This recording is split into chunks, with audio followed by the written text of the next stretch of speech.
Hello everyone. In this video, I'm going to be making fig jam using the ball jam and jelly maker, and then I'm going to be canning it in my Nesco canner. I'm Rebecca from StockingMyPantry.com, where my whole goal is to show you how to do small batch canning the easy way. So let's go ahead and dive in. Okay, so about 2 years ago, I planted a fig tree in my mom's backyard. My husband and I are here taking care of her. She's 92. And anyway, when I planted the tree, it was only about a foot tall. Now it's taller than me. But last year was the first year it produced. This year it's doing more. And here's an example of just some of the figs that I have, that I've gathered. And but it's still producing slow enough that what I had to do to get enough figs for the jam is I started this jar that I stuck in the freezer, and every time there might be some days I picked 1 fig or 2 figs, I cut them up and I stuck them in the jar.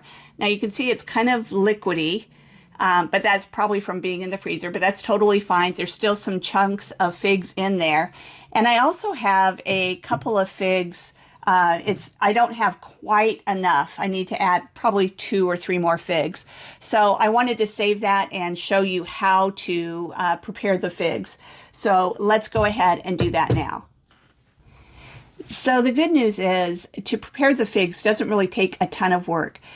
When I first started, I thought you had to peel them, which if you've ever worked with figs, you know that they kind of have a thick peel on them. And so if you peel them, you end up with not very much. But what I discovered is all you have to do is cut off the stem. Now this one, the stem broke off when I pulled it off, but I'm still going to cut off that end of it. And then I'm just going to cut off the bottom end too. Now, I don't know that that's totally necessary, but the bottom has, you know, just, I don't even know what you call it, but the part where it looks kind of like a hole, but it's kind of hard, and so I don't want that on there. So all I'm going to do is cut it in half, in quarters, and then I'm just going to basically chop it up. So you don't need to mince it too finely. You know, you don't need to do too much with it at all. Just cut off the top and the bottom, and then coarsely chop the figs. So I'm going to just drop that into the jar and see where that takes me. The nice thing about using a mason jar is that it has measurements on the side. And so I'm going to go up to around 3 cups, just shy of 3 cups. Okay, so I've still got a ways to go because I'm just under 2 cups now. So we'll see how many of these that I need to add in.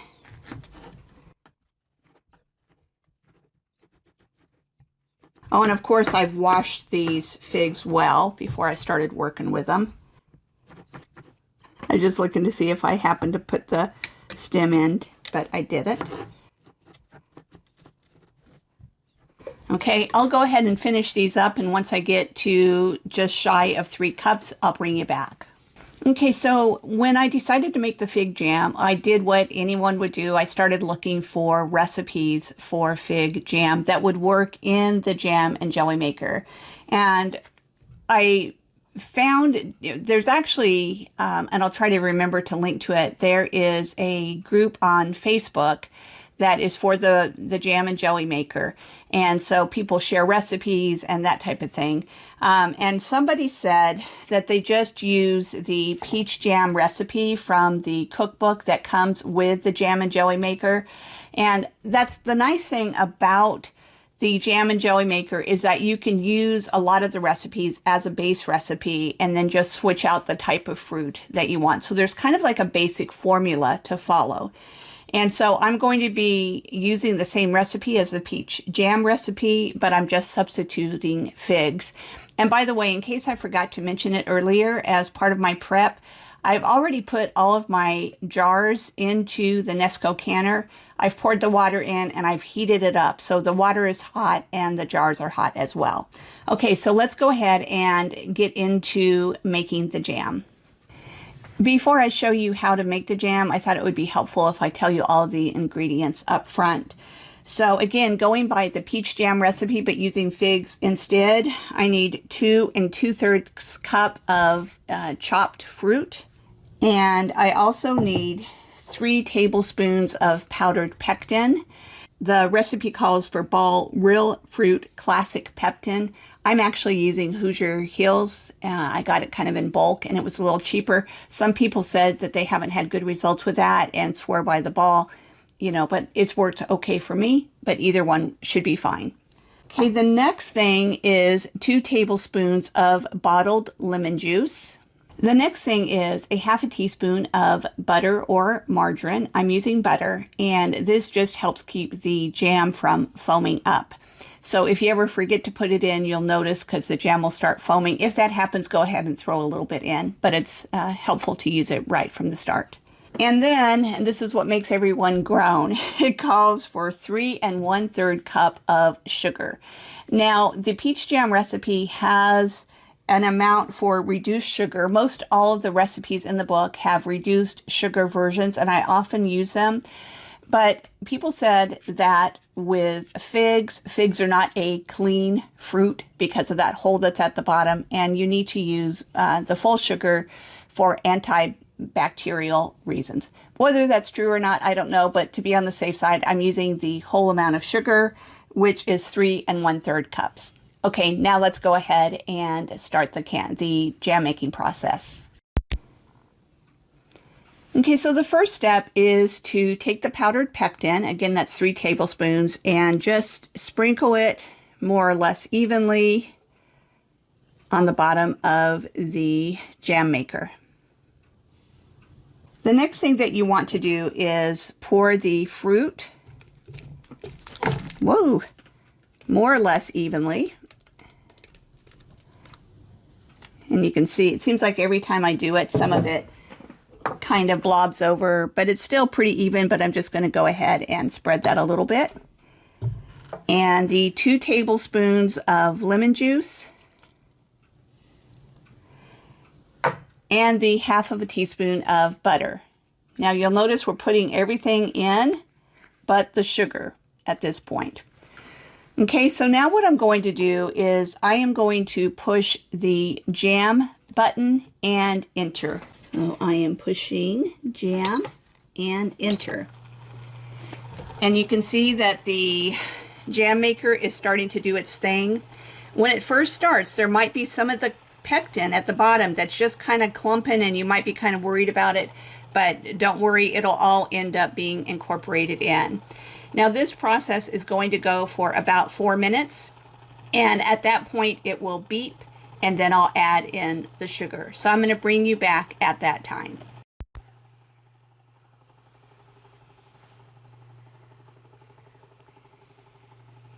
Okay, you can see that everything, all that pectin that was just kind of clumping at the bottom has been mixed in well. It hasn't beeped yet, but it should any minute now, and then I will add in the sugar. And by the way, a lot of times I see people put the lid on as soon as they push the first start button, the enter button. But in reading, oh, don't know if you can hear it. There's the little beep went, so I'm going to go ahead and pour in the sugar, and I'm going to try to kind of spread it out. And it won't be perfect, but it'll all get mixed in. You just basically want to avoid dumping it all in one area. Okay, so what I was saying was that a lot of times people put on the lid as soon as they start the process, and but I've double checked and triple checked the instructions, and it basically says to put on the lid after you add the sugar. So that's what I'm doing. Okay, so now we have 17 minutes left, and I'm going to bring you back when it's just about done. Okay, so we're down to less than a minute, and I wanted you guys to hear it beep when it finishes, but since we're so close to the end, I'm also going to take the lid off so that you can see inside of it what the jam looks like. Oh, and there you just heard the beeping. And so what that means is that I need to press cancel and then unplug the jam maker.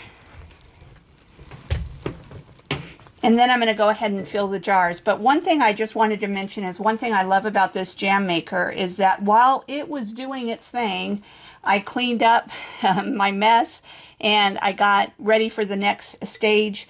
And I even started cutting up some of the extra figs, and I'm going to just stick this jar in the freezer. And again, I'll be able to see when it gets pretty much full, and then I'll be able to make another batch. So especially if you have a tree that's not producing a ton at one time, that's one way that you can go ahead and do it. Okay, let's go ahead and move to the next phase of filling the jars. Okay, so when the jam maker stops, you want to be sure to use a pot holder, because trust me, it is very, very hot. And take out the stirrer. And I'm just putting it over onto a paper towel. And I have actually a sink full of hot water that I can put this in as soon as I'm done, because, you know, obviously it's jam, it's going to be sticky and all of that. So anyway, so I'm prepared for that. But let's go ahead and fill up the jars. And remember, I had these jars heated and they were in the Nesco canner. And what I'm going for is about a 1/4 inch of head space. And so I can already tell that I need to put in a little bit more in this. But I'm going to be kind of evening them out after I debubble them. In fact, let me just go ahead and do one full jar for you so you see the whole process. Okay, so what you want to do is debubble the jam. And basically that's just, you just use a chopstick, or I'm using a little spatula here, and you do an up and down motion. And then you're going to check for 1/4 inch headspace. I'm using this headspace tool, and I definitely need to put a little bit more in because the jam should be touching the bottom rung of this headspace tool, and it's not. So I'm going to go ahead and just put a teeny bit more in.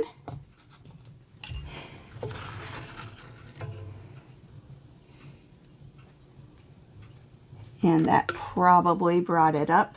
We'll check it. And yeah, that's just barely touching, so that's perfect. Okay, so again, normally I would fill all the jars, but I just want to show you the process. And I have a bowl of vinegar here that I'm going to dip in a paper towel.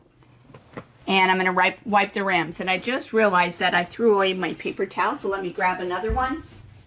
All right, that's the only problem with being someone that likes to clean as you go, is sometimes you throw something away that you shouldn't. Okay, now, this is messy, or I'm messy, I'm not sure which, but you can see that I got some jam around the outside threads and also on the top. And so you want to use the vinegar to make sure and wipe any of that off, because that can keep the jar from sealing if there's even a little bit of residue. Okay, so we're going to put the lid on and the ring and make it fingertip tight. And basically what that means is when you feel a little bit of resistance, go just a teeny bit more. You don't want to crank it on real tight. Okay.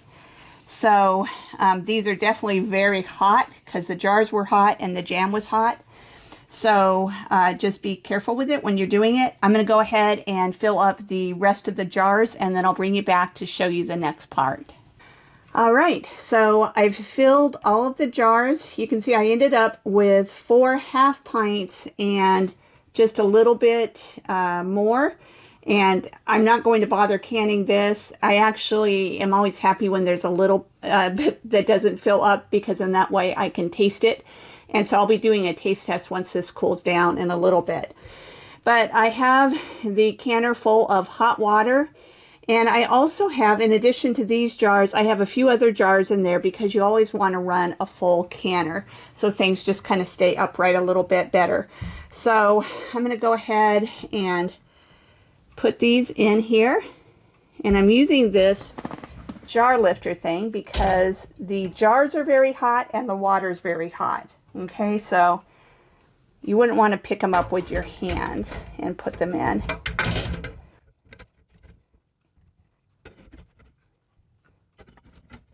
Okay, and so you can see that all of them are completely covered with water. Now what I'm looking for is there's a fill line, and I think I might have gone, oh no, I'm actually right at the fill line. It's over here, and so you don't want to go above that. And in fact, oh, one thing I almost forgot was the vinegar that I used to wipe the rims. It's good to put that in the water, and then that will help keep the jars from getting like the hard water deposits. And I do think that I'm actually going to scoop out just a little bit of water. Can you hand me that jar over there? Because it's really, really full. And so I'm going to just take just a teensy bit of water out. Yeah, that's good.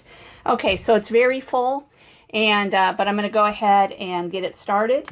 And so what you do is you put the lid on, you turn it into the lock position. I'm going to choose water bath, steam, and then I'm going to put the time in. Now normally you do 10 minutes, and then you adapt for altitude.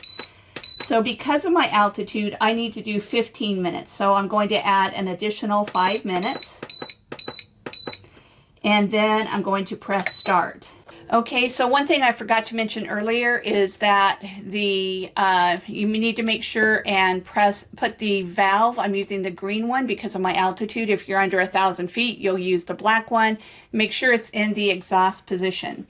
Okay, then what starts happening is what they call the digital chase. It is just going around and around, and it's basically once the water heats up all the way and you get a steady stream of steam coming out, that is when we'll push start again and the countdown will begin.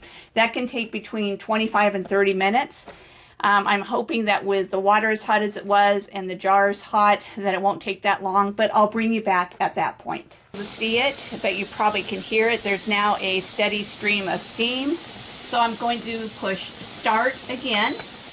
And on the display, it now shows 15 minutes. Again, if you were in a lower altitude, it would say 10. And it will begin the countdown process. So I'll bring you back when it's all done. Okay, so we're down to about a minute left. You can hear that it's making a whole lot of noise. But while we're waiting for it to finish, I thought that I'd go ahead and give you a little bit of a review of this jam. Now that it's had time to cool down a little bit, it's a nice thickness. Probably the jam that has been processed is a little bit thicker.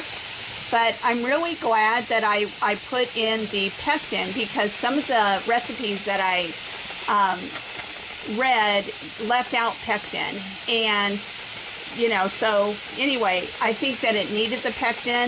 It would probably just be a lot thinner. I had heard some people say, you know, they used recipes without pectin and it didn't set. Others say, you know, figs have a lot of pectin. But anyway, I'm glad that I used it. I don't know if you can hear that this is beeping. I'm going to unplug it, and hold on just a second. Oh, my husband's going to unplug it for me. Okay, so, and it's going to take a little bit of time to where I can open it up, and, you know, I'll show you that in just a minute. But in the meantime, I just wanted to say that I did do a taste test. I gave my mom a taste, and she was the one really looking forward to the fig jam, and she liked it.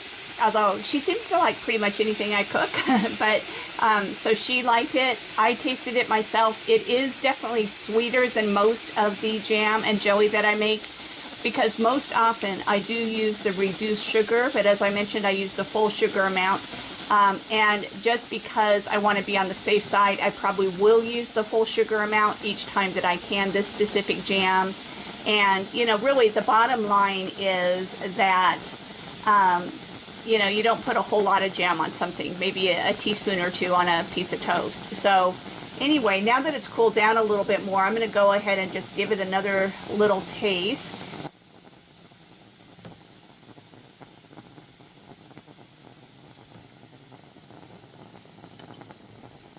I definitely like this, especially if you have a fig tree or a friend or relative that has a fig tree and you can get some figs. I definitely recommend it.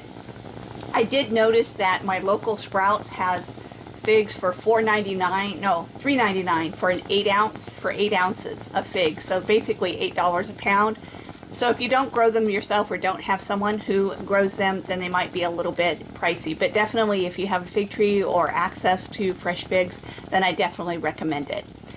Okay, so I'm going to see about opening this. And it might not be ready to open. Nope, it's not. Even though it's water bath canning, pressure builds, and it usually takes a couple of minutes after it stops for it to drop. And there's a little weight here. Oh, it just dropped. I just heard it. So I think I'll be able to open it now. Yep, sure enough. And I'm going to actually leave the lid open for a couple of minutes. And I'm not going to let things come down to room temperature, but I am just going to let them kind of cool just a little bit. According to the Nesco canner manual, you can open it right away and take the jars out right away. But typically with canning, you wait about 5 minutes. So I don't wait quite that long, but I'll wait a couple of minutes and then I'll take the jars out and show you what they look like. Okay, the lid's been open for a couple minutes now, and you can see it's not bubbling anymore.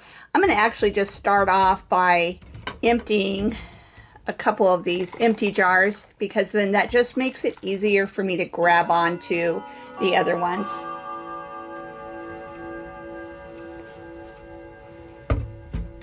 Okay, now I can easily get in. Oh, this looks so pretty.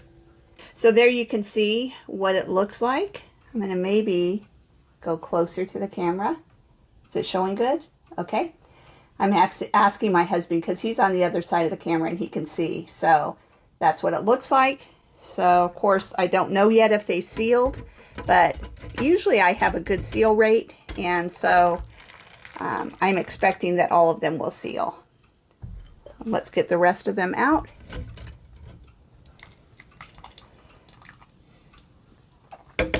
I actually really like the small batch canning because I don't have a ton of space to store food, and also, you know, we're a small family, and so it's nice to have variety.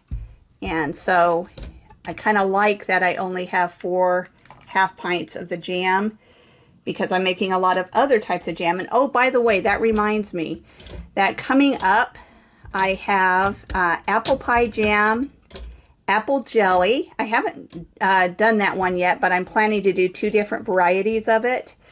And if you're not into jams and jellies, stay tuned, because I also, oh, I just heard a little ping, so that's nice.